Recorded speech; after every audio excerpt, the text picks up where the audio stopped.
Mapagpalang araw po mga ka-backyard. Welcome sa isa na namang episode ng Backyard Farming.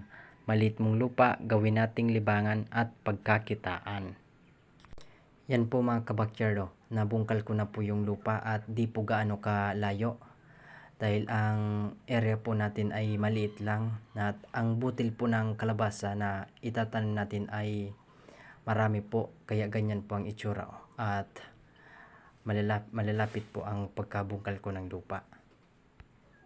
Ganito po pala mga kabakyard ang pamamaraan ko sa pagtatanim ng kalabasa. Yan po, sa isang nabungkal ko pong lupa, tinatamnan ko ng 5 butil para kung ang ibang butil ay bulok na ay mabubuhayan pa rin. Dahil nung dati nung nagtatanim kami ay tatlo lang ang butil na itinatanim. At pag namatayan po ay sayang naman po na di makahabol sa ibang tinanim natin. Kaya ganyan po ka rami ang aking itinatanim.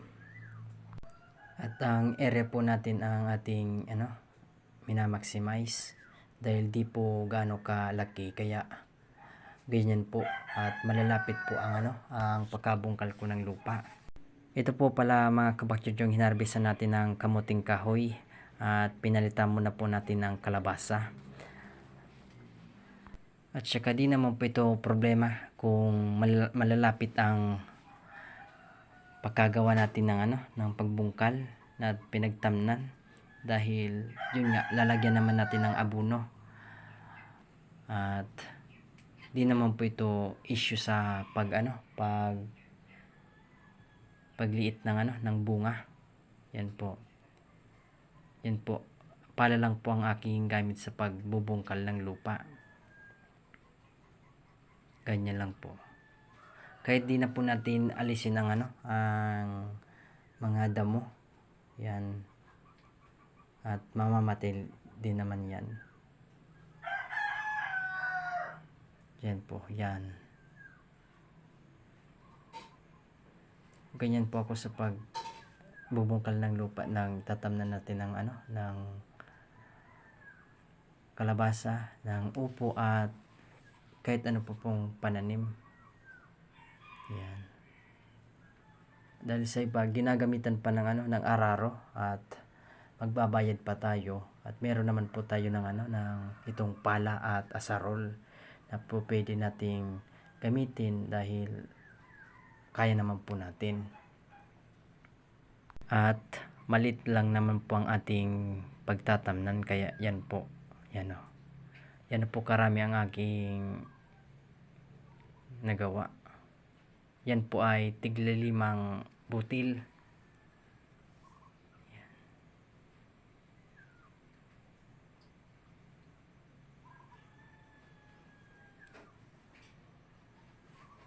At pag nabuhay na po yan, pag malaki na po ang kanyang ang kanyang tubo, lalagyan na po natin ng abono. Yan po. Yan, ganyan po ako sa pagbubungkal.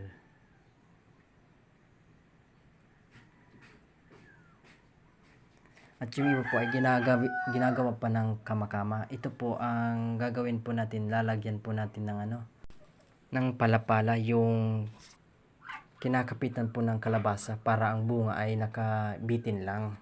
Ganun po. At para kung may insekto man po ay makita po agad natin, at para maalis at mamatay, para di makaapekto po sa bunga ng ating tanim na kalabasa. Yan po ay sa paligid po niya may mga tanim pang kamuting kahoy, di na po natin naalisin para ang lupa ay di mag-dry at mapanatili yung kanyang moist.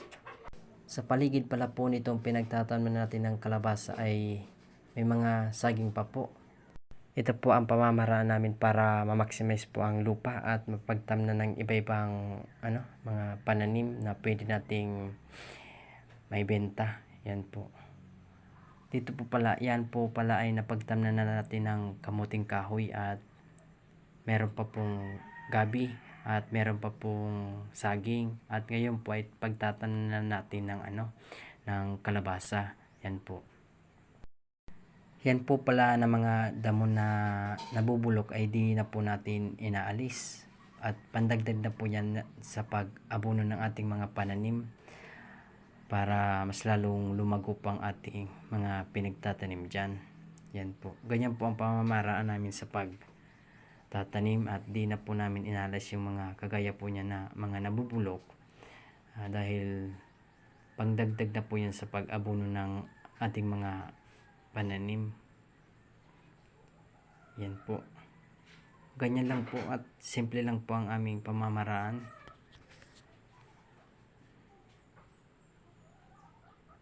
Yan po. At pag nabuhay na po yan ay aayusin na po ulit natin.